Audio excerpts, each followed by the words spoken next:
The silence of the mountains of Montana was a rare type of stillness. Not that quiet peace that is expected in the snow, but a heavy void, as if nature itself held the breath. In winter, this feeling became even more intense. The thick snow drowned the sounds, and the darkness arrived early, wrapping everything in an almost eternal dim. It was there, in that brutal isolation, that Ethan Carter decided to start his life. He was 36 years old, was a former wildlife who has spent the last decade documenting rare species around the world. After a bitter divorce and his father's recent death, Ethan wanted to escape civilization. He rented an old cabin around Glacier National Park, a remote and little explored place where he intended to spend the winter. He wanted silence, wanted to get lost in his own reflections, but what he found was much worse. On the second night after his arrival, Ethan heard the howl. It was not a common sound. He had already heard wolves countless times during his expeditions, but that sound was different. And before we continue with this intriguing story, be sure to subscribe to the channel and leave your like. This helps us bring more content like this to you.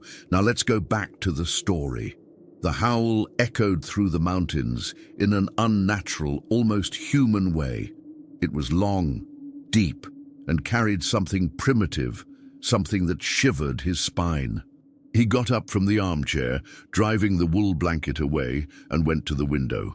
The glass was blurry with the heat of the fireplace, but he managed to see the white vastness of the forest ahead.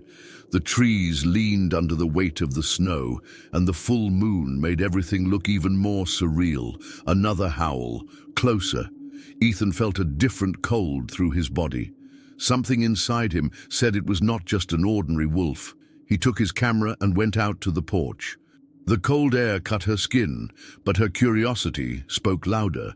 Adjusted the lens and tried to capture some movement between the trees. Nothing.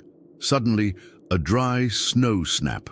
He arrested his breath and aimed the camera to a specific point between the high trunks. For a moment, he was sure he saw something move, but then the silence came back. No branch sound breaking, no figure running, just the feeling that something watched him. The next morning, Ethan left early to explore the area. He was driving in the snow, but noticed something strange about them. The brands looked like wolf, but they were larger than any lupine footprint he had ever seen. In addition, the distance between them indicated that the creature was incredibly high or had an unnatural mode of locomotion. He took some pictures and decided to ask the locals about it. The nearest village was almost 30 kilometers from the cabin, so he took his jeep and drove there. In the only coffee in the small village, he found a group of hunters and asked some discreet questions. The mood of the conversation changed immediately. Older men exchanged glances, and one of them, a gentleman named Frank Holloway, leaned forward, speaking low. "You heard, didn't you?" Ethan hesitated. "I heard what?" Frank let out a sigh, as if about to tell something that should never be said. "The mountain wolf." The coffee was silent. Some of the men drank again without looking at Ethan. He frowned. "Mountains wolf, what story is this?" Frank looked out the window, as well as making sure no one was listening. Then he got closer and said something that made Ethan feel involuntary shiver. "He is never seen, but it is always heard." The mood became even more tense. Ethan laughed lightly, trying to relieve the situation. "So, it's a local legend? A werewolf or something?" Frank didn't smile. "It's not a werewolf." Her voice came out serious. Serious. "It's something older, smarter. And if you heard, then it means you have noticed you." Ethan felt a weight on his chest. Something in the way Frank said did not seem like theater or superstition. Those men were really scared. "And what happens to who hears?" asked Ethan, trying to keep his tone skeptical. Frank took a deep breath before answering. "It depends. If it is just a distant howl, it may only be passing. But if you heard twice the same night..."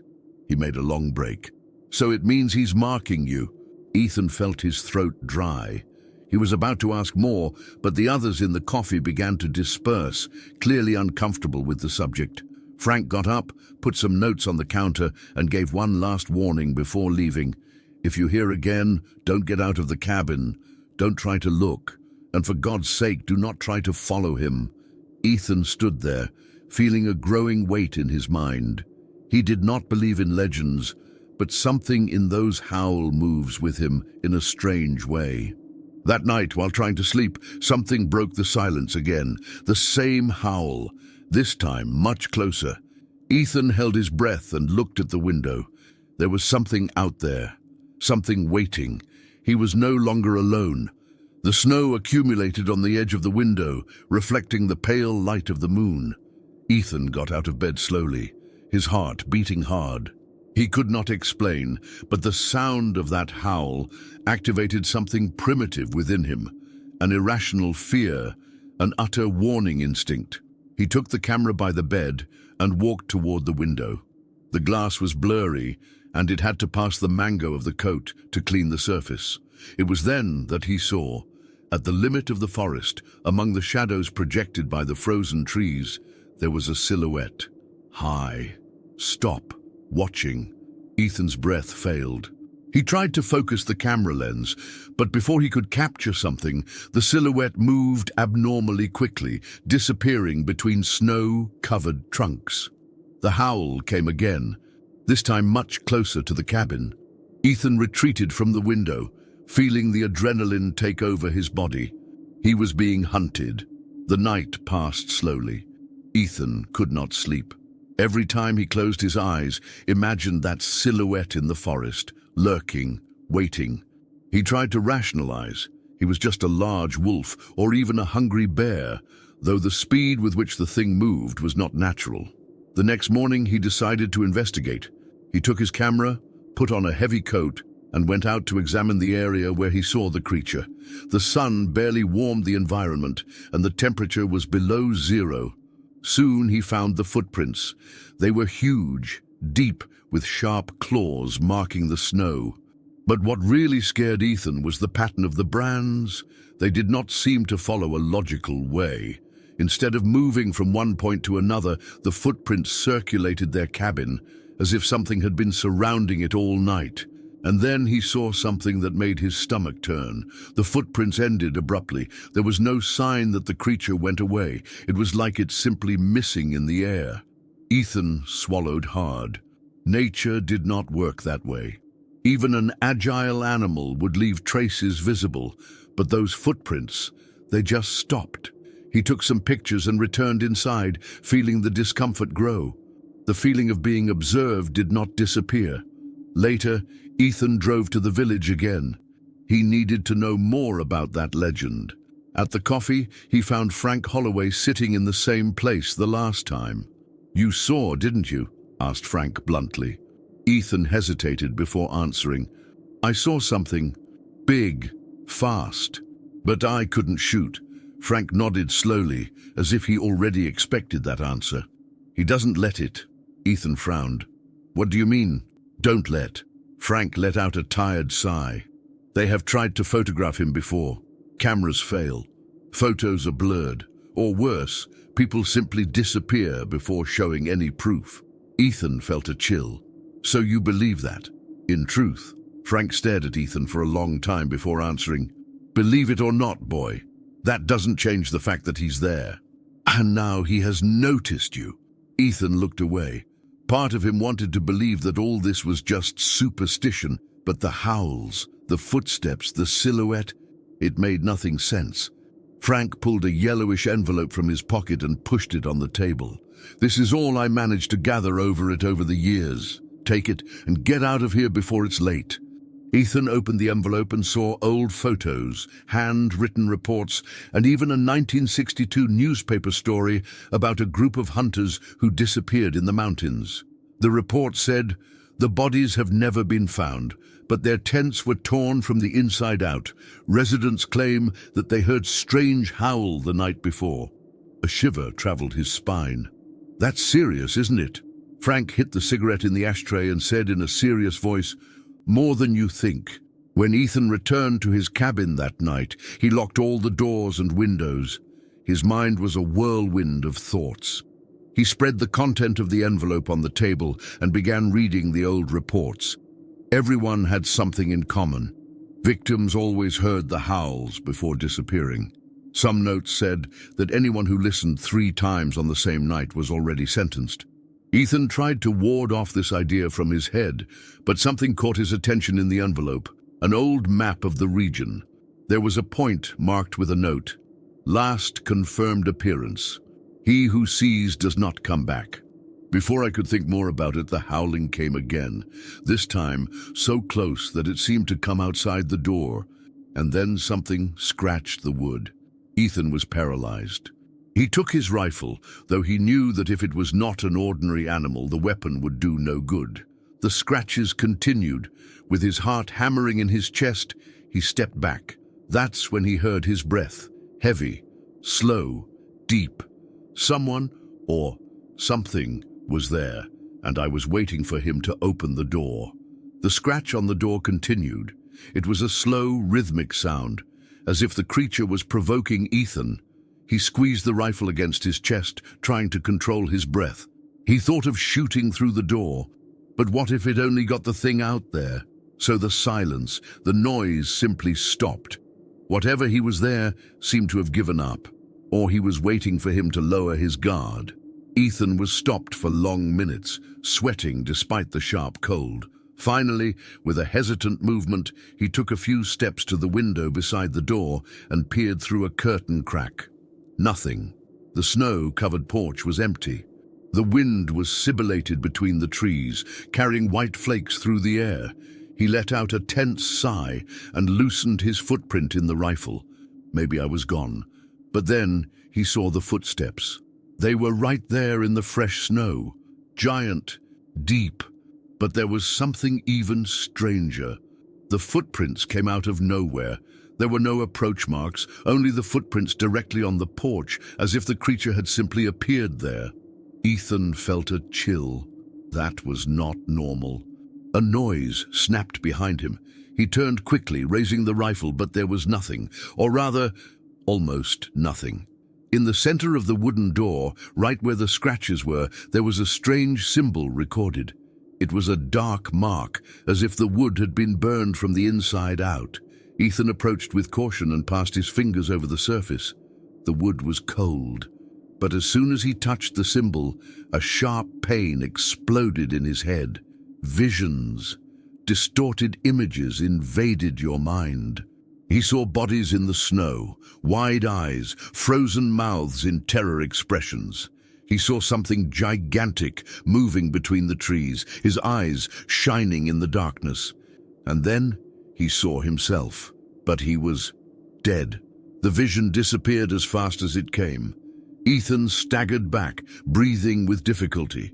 His forehead was covered with cold sweat. What the hell was going on? He looked at the door again. The brand was no longer there, but he knew what he had seen. And now I was sure of one thing. That thing was not just an animal. She played with him. The rest of the night passed without incidents. But Ethan didn't sleep. He was sitting in the armchair, rifle on his lap, fixed eyes on the door. When the son was born, he made a decision. He needed to leave. He spent the day gathering his essential belongings and carrying the jeep with supplies. When the sun began to put it, he took the envelope Frank gave him and looked back at the old map. That marked point, where he said, "The one who sees it does not come back." Ethan looked outside the cabin to the trail that led to that place. If he left, he would never know what was really happening. But if it was there, I might find answers, or maybe never came back. He took the rifle, the flashlight, and put his camera around his neck. He needed to see with his own eyes. The forest was deadly silent. Each step in the snow seemed a thunder in Ethan's ears. He followed the map, the firm fingers in the rifle trigger. The sun was already missing, and only the weak light of the moon illuminated the way. After almost an hour of walking, he reached the point marked on the map. It was an open clearing surrounded by tall pines. In the center, a rock covered with old symbols. Ethan approached slowly, feeling a strange weight in the air. The wind seemed to whisper between the trees, forming words that he could almost understand. He raised the camera and started photographing. That's when you realized there were footprints there, fresh, and it was not just a being. There were several. He turned on his heels, pointing the flashlight for the trees. Nothing, but he felt. Someone was there, watching, and then came the sound. Not an howl. This time, it was a whisper. Low, guttural, coming from all sides at the same time. Ethan turned, trying to find the origin, but there was no one. The flashlight blinked. The camera hung up, the wind stopped, and then the eyes appeared. Between the trees, two bright yellow spheres appeared in the darkness, high, much higher than any wolf or bear could be. Ethan was paralyzed. His body screamed to run, but he couldn't move. The eyes approached. An immense silhouette emerged from the shadows, revealing a slender, tall body, covered with a dark hair like the night itself. The yellow eyes pierced him, hypnotizing. There was something human in them. And then the creature smiled. Not an animal smile, a human smile, Ethan shouted, and everything got black. Now everything has changed. The creature finally revealed her presence to Ethan, but the way she did it shows that she is not just a monster, it's something much worse. And the worst of all, he couldn't escape. Ethan woke up to the frozen floor with his face pressed against the snow. His head throbbed, and for a moment he couldn't remember anything. But then, the yellow eyes, the human smile, the whisper around you. His body went into immediate warning. He tried to move, but something was wrong. He didn't feel his legs. Panic took over. With effort, he turned on his stomach, breathing with difficulty. The sky above it was dark, without moon, without stars, as if the forest was in a place out of time. It was then that he noticed he was no longer in the clearing. The trees around them were strange, higher, twisted at impossible angles. The smell was different. It was not the natural smell of Montana's forest. It was a metal odor, rust mixed with rotting meat. He tried to get up, but a launching pain covered his back, and that's when he felt something on his skin. With trembling fingers, he touched his arm. Something was written there, fire marked. He widened his eyes. The same marks that turns on the door of his cabin were now in his own skin. The breath was short. He needed to get out of there. It was then that he heard him. Not an howl, not a whisper, but a laugh, low, sprinkled, human. Ethan froze. The sound came from the darkness between the trees, from a place that his flashlight could not reach. He forced his legs to move and dragged on his snow, fighting the pain. I had to escape. But as it moved away, the sound of the laugh increased. So predictable, a guttural voice whispered. Ethan stopped. Her heart almost exploded in her chest. He turned his head slowly and saw. The creature was there, too close. Skeletal with black shaggy hair covering an elongated and unnatural body, but the worst was the face. It wasn't a wolf muzzle, it was almost human. The bright eyes stared at him with fun. The distorted mouth bowed in a wide smile. Ethan felt his stomach turn. The creature was mocking him. She didn't kill him. She brought him here on purpose. Why, me? Ethan managed to whisper. His voice almost failed. The creature tilted his head to the side as if he studied the question. Then he answered, "Because you looked." Ethan did not understand immediately, but then memory flashes hit him. The first howl, the first night, the moment he took the camera and tried to see through the lens. He broke the rule. He saw, and somehow seeing it was an invitation. Ethan's stomach rolled. "What are you?" The creature laughed again. A hoarse sound, full of pleasure.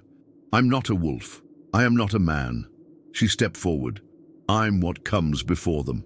Ethan felt the floor disappear under him. With each word of the creature, he felt his heavier body, as if something was sucking his life force. He needed to react. Now, with a last impulse of despair, Ethan pulled the rifle and shot. Bang! The shot echoed through the forest. The creature did not move. The shot hit his chest full, but did not cause any damage. Only a black hole opened where the bullet hit, and slowly the meat referred alone. And then the creature smiled wider. "Is that all you have?" Ethan was panting, holding the rifle with shaking hands. He knew he was dead. The creature bent down until he was face to face with him. His breath was hot, too hot for something living in the snow. "Run!" Ethan hesitated. "What?" The creature's eyes shone stronger. "Run!"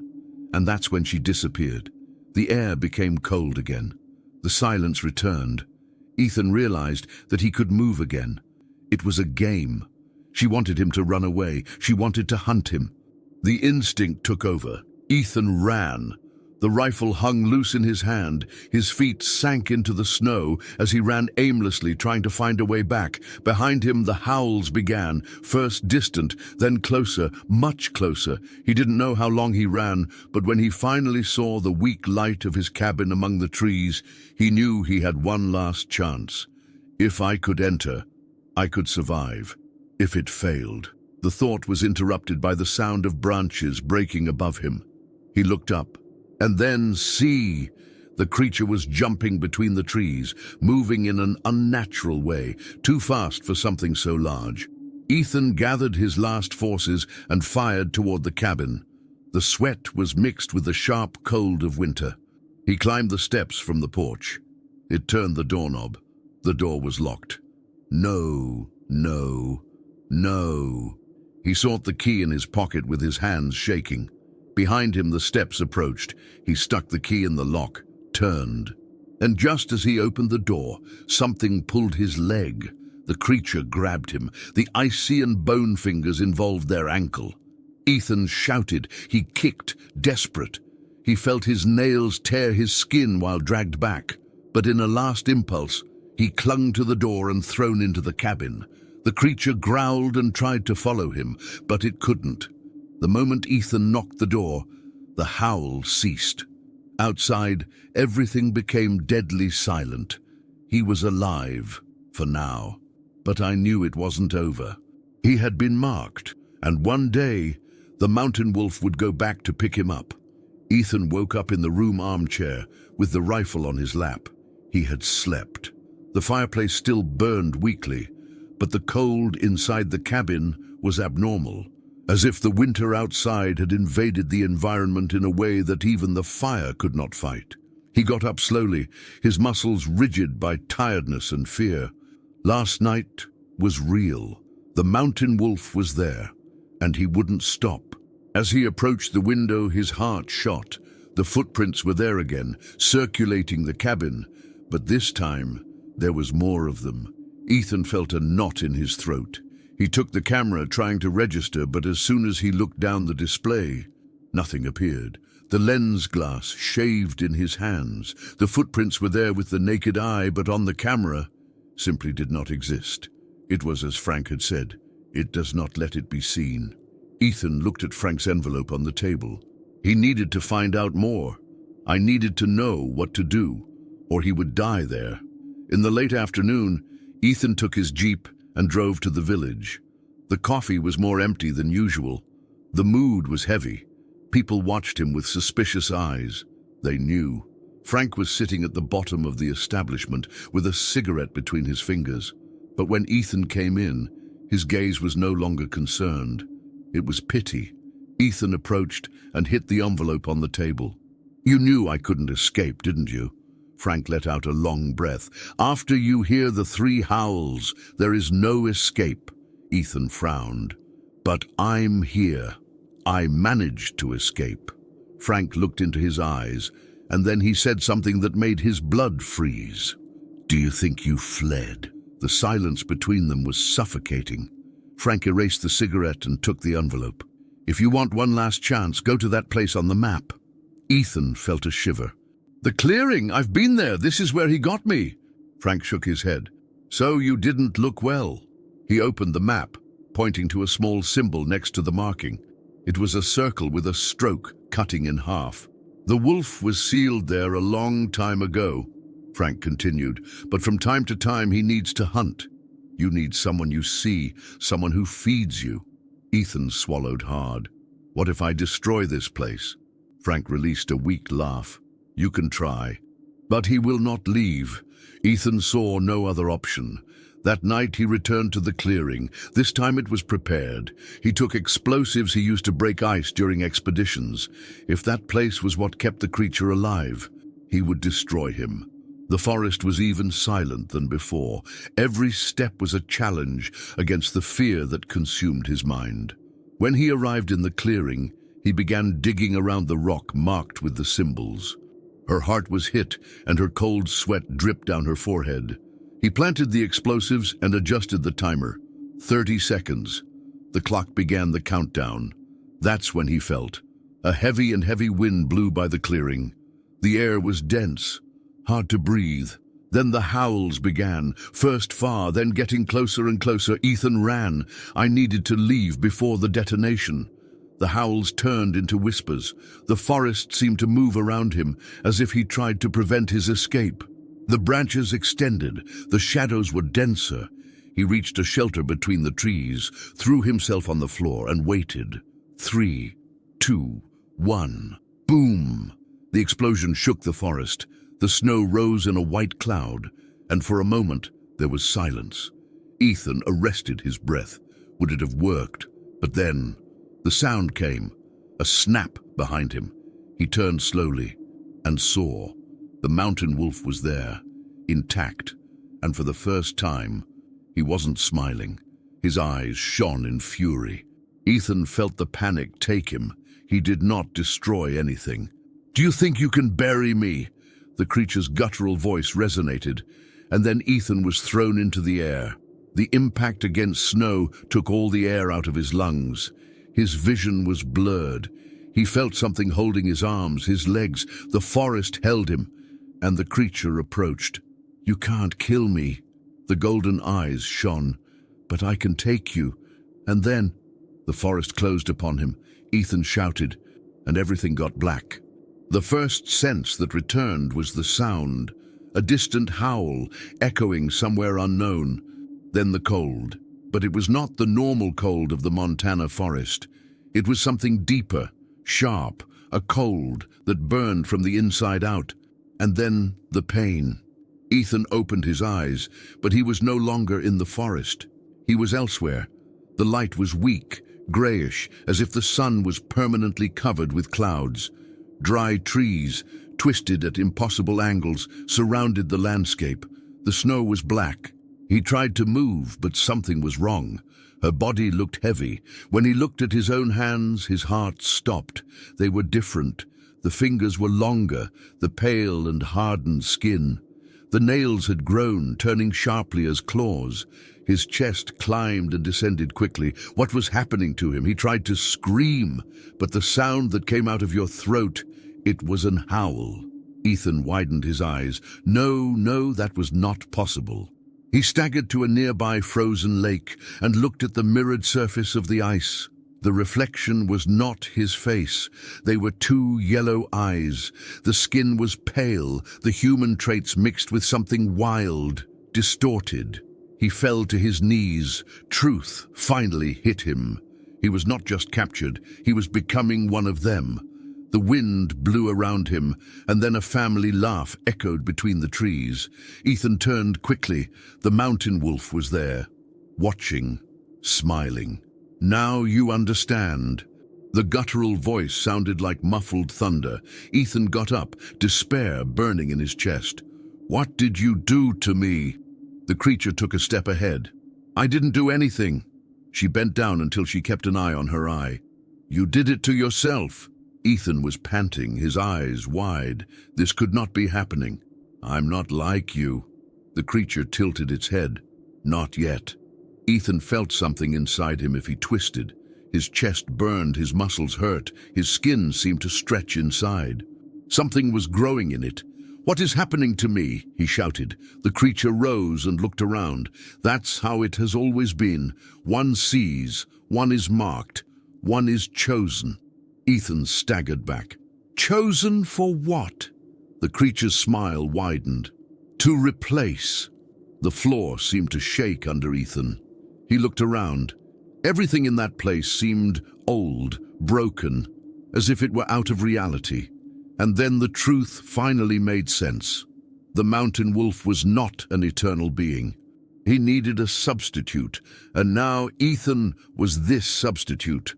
The pain came back in full force. Ethan fell to his knees, shouting as his body changed against his will. His bones lengthened, his hands became claws. Their teeth grew by sharpening, his screams became howl. He tried to fight, tried to resist, but it was useless. The mountain wolf stood, watching, and then, at the final moment, he simply disappeared. Ethan was alone.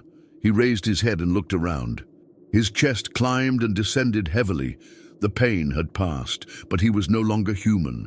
His yellow eyes reflected in the black snow. His body was now slender, strong, a mixture of man and beast. He looked at his hands, now paws. He looked at the sky, an endless empty. And then he felt hungry. He felt the call from hunting. He felt humans on the other side. A smile slowly formed on his face. And then, Ethan up, your first howl as the new mountain wolf. Now he would be the legend. Now he would hunt. And in the real world, far from there, someone heard an howl in the forest, someone looked out the window, and someone would be the next one. The wind cut the Montana forest that night. Winter had arrived earlier, and the village was silent than usual. Frank Holloway was sitting at the cafe as he did every night. But something was different.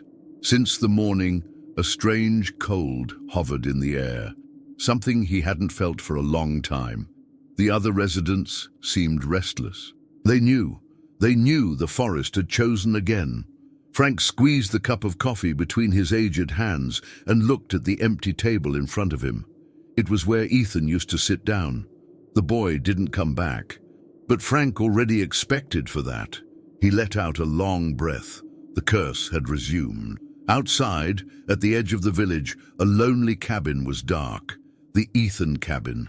The door was open, ranging with the force of the wind. No one else came in there. Local hunters already knew what meant when someone disappeared after hearing the howls. They never came back.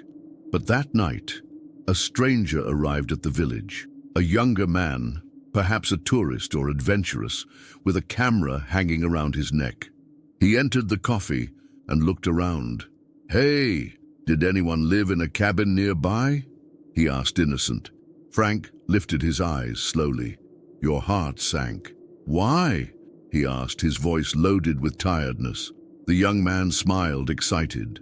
"I passed there today and found it strange. The door was open and looked abandoned, but the most bizarre..." He hesitated before continuing. "I swear I heard an howl coming from inside the cabin."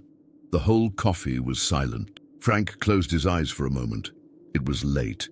The young man had already heard. The curse had already chosen the next one.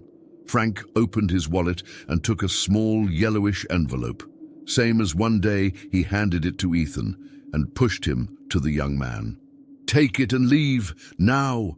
The boy frowned, confused. "What? But why?" Frank looked well in his eyes of someone who knew the truth. And then he said the words he had said so many times before, the words that always came too late. "If you hear again, don't get out of the cabin. Don't try to look, and for God's sake, don't try to follow you." The young man laughed nervously, finding it all just a silly legend. But that same night, the howls came back, and he looked out the window, and so the curse never ends. The mountain wolf always finds the next. What did you think of this outcome? Leave your opinion in the comments. We love to know what you think. And don't forget to subscribe to the channel and leave your like to support our work. We see each other in the next video.